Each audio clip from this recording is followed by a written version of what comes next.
Hello everyone, my name is Dan Fridmar of the Fridmar Professional Corporation, and I'd like to welcome everyone from the Tourism Industry Association of Yukon to today's session. The foregoing is for informational purposes only and is in no way intended to rely upon as legal advice. If you have any questions or would like to schedule an appointment for legal advice tailored to your specific circumstances, please do not hesitate to call me or email me in the information provided after this presentation. So, as everyone is aware, as a result of the COVID-19 pandemic, there are a lot of businesses and individuals who are considering potential bankruptcies. However, before individuals consider these sort of bankruptcies, it is important to understand exactly what this bankruptcy and insolvency regime pertains. So with that in mind, today we will be talking about three main aspects relating to bankruptcy, namely, what is a bankruptcy and what are the key tenets related to that. The second will be identifying the players involved in a bankruptcy, and the final step will be a discussion of strategies as well as tips for those individuals who are considering to undertake the bankruptcy proceeding process. So first and foremost, what is a bankruptcy? There are three main goals related to bankruptcy proceedings. Namely, the first one is that it is a solution to the collective action problem of debt enforcement by providing creditors with a mechanism for an orderly liquidation of the bankrupt's estate and distribution of proceeds of that liquidated estate. The second is that it enables viable enterprises to reorganize themselves in order to stay afloat if they are otherwise proper businesses. And finally, it enables overextended debtors to make a fresh start by surrendering their non-exempt assets and obtaining a discharge on the balance of their debts. So with that in mind, the first question that's important to be answered is what is bankruptcy and what is the difference between bankruptcy and insolvency? Namely, bankruptcy is a legal status, whereas insolvency is a financial or otherwise monetary status. Particularly, insolvency is defined as the inability to pay your debts as they become generally due. And in order for one to become bankrupt, those individuals or corporations must first demonstrate that they are insolvent in the sense that they are unable to make their payments as they generally become due. So with that in mind, if you are an individual who is unsure whether or not you are insolvent, the first step before considering a bankruptcy would be to reach out to an accountant or otherwise insolvency trustee and make a determination as to whether or not your asset sheets or otherwise balanced cash flow will demonstrate an ability for you to be declared as an insolvent individual. So that being said, in order to apply for a bankruptcy, one has to demonstrate that they're an insolvent person. That being a person who is not bankrupt and who resides in, carries on business, or has property in Canada, and whose liabilities towards creditors provable as claims amounts to at least $1,000. Furthermore, there are three other elements that they must demonstrate. The first, as I'd mentioned earlier, is that they have to demonstrate that they are unable to pay their debts as they become due. The second that they could demonstrate is that they do not want to make payments or generally cease making payments on current obligations as they become due. And finally, the third element is that they are unable to have assets, or rather they don't have assets that are worth more than their debts are, or otherwise would not be worth as much as the debts are if those assets were sold and otherwise distributed. The next thing to consider is the three methods of becoming bankrupt. Namely, there are three types of bankruptcies that can occur, that being a voluntary bankruptcy, an involuntary bankruptcy, and a consequential bankruptcy. Starting with a voluntary assignment into bankruptcy, under Section 49 of the Bankruptcy and Insolvency Act, an individual or a corporation may make an assignment in bankruptcy, which is done when you have creditors who continually harass you and you want a fresh start. Here, you have to be insolvent in order to make an assignment, as we previously discussed. However, in order to do so, you may still be stopped by the court if the court deems that your insolvency is otherwise inappropriate or is done in order to eliminate or otherwise disfavor creditors. The typical timeline for a bankruptcy can stem anywhere between a year to a year and a half to 2 years, depending on the stage of you as a first-time or second-time bankrupt. In the event that you are a first-time bankrupt, the main timeline is your bankruptcy date, being the date that you file a notice of intention to file bankruptcy. Afterwards, there's about a period of 5 to 6 months during which you have creditors' meetings for an arrangement of payment. And then finally, depending on if it's your first time and there's no notices of oppositions from creditors, you may receive an automatic discharge pursuant to section 168.1 after 9 months of you being filed into bankruptcy. The second type of bankruptcy is done by way of an application by creditors. Namely, under section 43 of the Bankruptcy and Insolvency Act, which we will refer to as the BIA moving forward, a creditor can push a debtor into bankruptcy where they file an application with the court, and namely, a creditor proves that there is at least $1,000 outstanding as debt, and further, that the debtor causes something referred to as an act of bankruptcy within 6 months preceding that bankruptcy event. And these sorts of acts of bankruptcies can be very broad in nature. They're defined in section 42 of the BIA. Namely, though, one of the biggest and most common reasons that people bring these sorts of applications is where debtors cease to be able to pay for the liabilities as they become due, or they're simply unable to do so.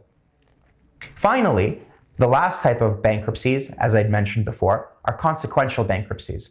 Under the BIA, where a corporate debtor, attempts to file a proposal and that proposal is rejected, a consequence of the rejection of a proposal is that there is an automatic bankruptcy of the debtor, and from there, the debtor either pays whatever obligations are due, or they generally don't pay.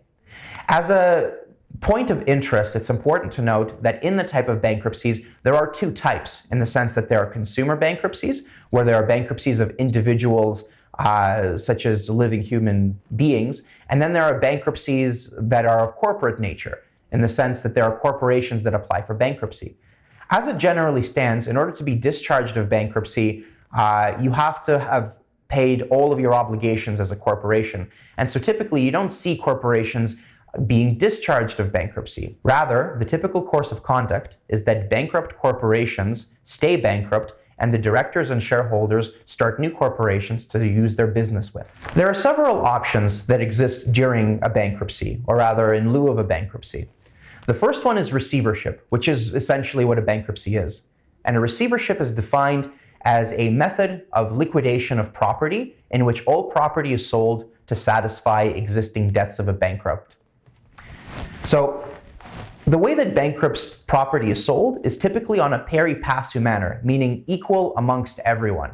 That being said, there are certain priorities that are set out in section 136 of the BIA that deal specifically with who gets paid at what extent. The typical policy of pari passu distribution is that everyone receives the portion of their specific share, depending on the class or level of debt that they have incurred. The second form of proceedings can be restructuring proceedings. For those companies that have debt in excess of $5 million, they have the option of filing for a restructuring by way of the Companies Creditors Arrangement Act, or the CCAA. As I mentioned, this act exclusively applies to companies or corporations, and to those specifically who have debt in excess of $5 million at minimum. And this doesn't have to be with only one corporation. For example, where there are corporations who practice by affiliates or have multiple corporations in the same level, they are able to collectively join in order to qualify for the protections under the CCAA. In order for this sort of restructuring regime to occur, the proposed debtor has to bring a plan of arrangement that has to be accepted and filed within 6 months.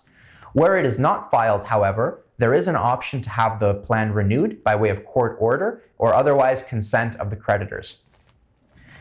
In contrast to that, another method of restructuring is through the Bankruptcy and Insolvency Act.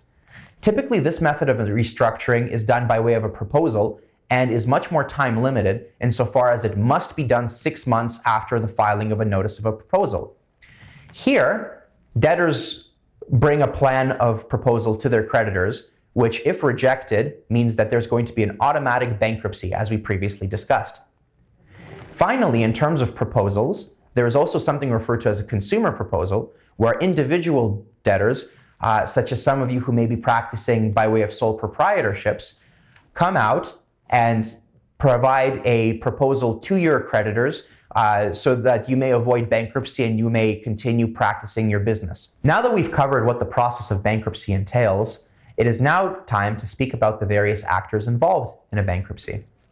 As you will note, one of the obvious members of a bankruptcy are the debtors, who unfortunately and potentially may involve some of you. So debtors are individuals who owe a debt, and they can either be individuals or corporations, as well as groups of affiliated corporations. The other obvious members are creditors, or those to whom money is owed. There are several different types of creditors that are dependent based on the type of priority or otherwise status that they hold in the bankruptcy. The first type of creditor are those who have super priorities, and this is, as one may assume, the government, namely the Canadian Revenue Agency pertaining to income tax outstanding, as well as excise tax outstanding, or sales and goods harmonized tax, depending on the type of province you conduct business in. I believe for Yukon, this should be solely the federal GST tax. And so with the super priority, what that means is that these creditors receive payments before any other creditors, including secured creditors, can have a stab at the pool of assets. And in terms of these super priorities, in addition to CRA, there are also the rights of unpaid suppliers, which are subject to a 30-day period and entail various complicated and otherwise onerous restrictions on who qualifies, as well as unpaid wages and other forms of employee compensation, including pension plans to a certain extent. The next type of member are the secured creditors. These are members who have an otherwise secured and protected interest in the bankrupt's property, and they are able to access and collect on it at any point outside of the bankruptcy process. That being said, if their security is minimal, they may still elect to participate in the bankruptcy process as an unsecured creditor to the extent that their security is not protected. Further, there are preferred creditors. So these are a group of unsecured creditors who receive distribution in priority to other unsecured creditors. And namely, these tend to be the insolvency trustees. So those who claim a cost of the administration of bankruptcy, as well as legal expenses associated with the bankruptcy, and otherwise levies payable to the superintendent's office. Finally, at the very bottom of the bankruptcy hierarchy, we have the unsecured creditors. These are anyone and everyone to whom assets are owed, whether or not these claims have been proven or not. And typically this is one of the important factors, because as your insolvency trustee comes in to assist you, it would be important for the insolvency trustee to vet any claims that are submitted by unsecured creditors, which might be potential litigation claims, outstanding accounts receivables, and anything where an individual or otherwise corporation claims payment from you. As I indicated, these are at the very bottom of the food chain, and they receive payment after all the other secured creditors receive payment. And finally, just in terms of unsecured creditors, there is another type of unsecured creditor, which of course are the shareholders and officers and directors of the corporation, if it's a corporate bankruptcy. In those cases, by virtue of Section 141 and 140 of the BIA, those individuals get paid absolutely last. So if there's any outstanding wages for directors or officers, they wouldn't be paid until after all of the debt from secured, unsecured, and other creditors have been paid out. Some individuals may wonder whether or not it's more beneficial to approach a receiver or a trustee. With that in mind, as I previously identified, if you have certain assets that need to be sold as soon as possible, you can either approach one of your creditors and suggest that they appoint a receiver, or at that point, you can apply for a court order appointing a receiver so that your assets may be sold promptly and the most benefit to your estate remains. So now that we've gone through what a bankruptcy entails and the key aspects and players of a bankruptcy regime, let's talk about some strategies and tips. So some of you may be wondering who to first consult when you decide to go through with a bankruptcy, or if you're just curious about what bankruptcy entails. Practically speaking, an individual or a corporation that wants to obtain an application or an assignment into bankruptcy needs to first speak with an insolvency trustee, because these are the only individuals that are able to file such an application. Namely, they file this application with the superintendent's office or the official receiver. At an initial meeting, the trustee will assess the debtor's financial condition, including liquidity and assets, to determine whether or not a proposal or a bankruptcy would be more appropriate, as well as to once again qualify whether or not the individual or corporation would even be able to apply into bankruptcy. Conversely, bankruptcy lawyers are more useful in terms of figuring out whether or not certain implications may be had in specific individual contexts. For example, while a bankruptcy lawyer may not be well equipped to assess financial conditions, they are better suited at advising the various risks and consequences involved with filing the bankruptcy, as well as explaining such things as preferences, trusts, and assignments and transfers under value, as well as the implications and the potential liability that individual directors and individuals themselves may face in such circumstances. As a general point of guidance, it's always best that debtors should first speak to insolvency trustees and only and mainly talk to bankruptcy lawyers if they're concerned about how their corporate or personal bankruptcies will affect themselves, their shareholders and directors, and other individuals surrounding them. Some individuals may also be wondering what the implications of bankruptcy are. Typically, where there is a notice of bankruptcy that's filed, the first step that happens is that there's a stay of proceedings. And what that means is that you, as a creditor, if you have creditors, are unable to pursue their claims while a bankruptcy is ongoing. And if they have previously been pursuing claims against you, those claims are also stayed by virtue of the bankruptcy provisions. Another main implication of bankruptcy is the fact that you lose control of any and all assets that you have. Under Section 71, the second that a notice of bankruptcy is filed, the property previously belonging to the debtor, or now the bankrupt, becomes vested in the trustee. And what that means is that the trustee now has any and all ability to dispose of and deal with the property as they see fit without any control or guidance from the bankrupt. And that includes things such as real property. So in the event, let's say you're a sole proprietor and you have your own home, once you declare bankruptcy, if the home is 100% in your care and you have no spouse or other sort of matrimonial interest in the home, then it's entirely possible for the trustee to take over that home and take whatever steps they need to sell it. There are certain exceptions and exemptions with respect to this property, and those are based provincially in terms of things such as your monthly income necessary to survive. It could also be in terms of your basic accommodations and the value of your vehicles if those are required for you to conduct business. And typically it's those sorts of things that are industry and individual based. For more information on exemptions, I really do recommend speaking to insolvency trustees because they're the ones that typically guide through the exemption-based process. Some of you may also be wondering what sort of costs are associated with bankruptcies. Namely, as we've previously discussed, the costs associated with the bankruptcy are typically dealt with as a preferential payment from any and all debts and assets that you have prior to the payment of any other creditors, aside from super priorities. That being said, there is still an obligation in some circumstances for debtors to pay up to $1,800 for the services of an insolvency trustee. Now, pursuant to Section 58.1 of the BIA rules, that amount is once again capped at $1,800, meaning that at most, an insolvency trustee cannot ask from you as an individual debtor more than $1,800 for the purpose of your insolvency. Furthermore, as we mentioned, there is also a levy associated with both bankruptcies and proposals, and this levy is only taken in the event that there's an actual amount of assets outstanding. So in the event that, let's say, you have $100,000 worth of assets, before any other payment is made, 5% of that outstanding balance is provided to the superintendent's office as a levy. That being said, if you have no assets whatsoever, the levy will not be something that you have to be worried about or concerned about. In the case of a consumer proposal, the similar aspect applies insofar as you will have to pay a fee that will not be exceeding $1,800, but this fee will consist of $750 for the services of filing of the consumer proposal trustee, as well as $750 further once the proposal is accepted.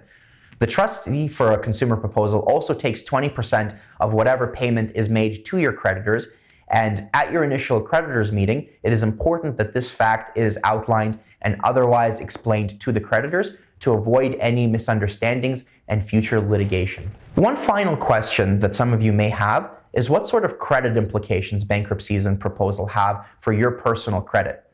Now, an important note for people to realize is that if you're going through a corporate bankruptcy, namely that you're an individual director with no personal obligations in your corporation, so you don't have any guarantees or personal debts, and all of your debts are capped and protected and otherwise sheltered by your corporation, there's no real implications to you as a director. There's nothing stopping you as a director, if you yourself are insolvent, from starting a new corporation and continuing your business. But from a reputational standpoint, if let's say you want to get credit elsewhere, certain banks may not be willing to provide you with credit if you've previously gone bankrupt and they see that you've acted as a director in another company. More significant credit implications apply to individual bankrupts and consumer proposals. In the event that you have a consumer proposal, Equifax removes any mention of the consumer proposal on your credit 3 years after you pay off all of your debt under that proposal. TransUnion, on the other hand, removes the proposal from your credit at the earlier of either 3 years of payment or 6 years after you file your consumer proposal. On the flip side, with bankruptcy, both Equifax and TransUnion removes bankruptcies typically 6 years after the discharge. What that means is that if you apply for a bankruptcy and you get automatically discharged after 9 months, your credit will still be affected 6 years after you're discharged. This is also affected in a different manner for specific provinces, namely New Brunswick, Newfoundland, Ontario, and PEI and Quebec, where your credit is impacted for 7 years after discharge. In the case of consumer proposals, your credit will be impacted much less so than if you decide to proceed with bankruptcy. As a final caution, it is important to note that there are some debts that may not be discharged either by way of a consumer proposal or by way of a bankruptcy. And these are debts that are centrally related to either those debts that cannot be claims provable, meaning they're too speculative, such as personal injury damages or intellectual property type damages. Further, there are claims that are related to assault or other form of bodily harm. There are debts related to student loans. And finally, debts that are caused by fraudulent activity, where, for example, there's a fraudulent conveyance or a defrauding of a creditor or otherwise financial institution. So I hope that today's presentation was informative and resourceful to everyone, now that you know the various steps, actors, and tips to consider when considering a consumer proposal or a bankruptcy. Once again, if you have any questions related to any of the content or further information specifically related to your case, please don't hesitate to contact me in the contact information that's going to be provided following this video. Thank you for listening, and best of luck with your businesses.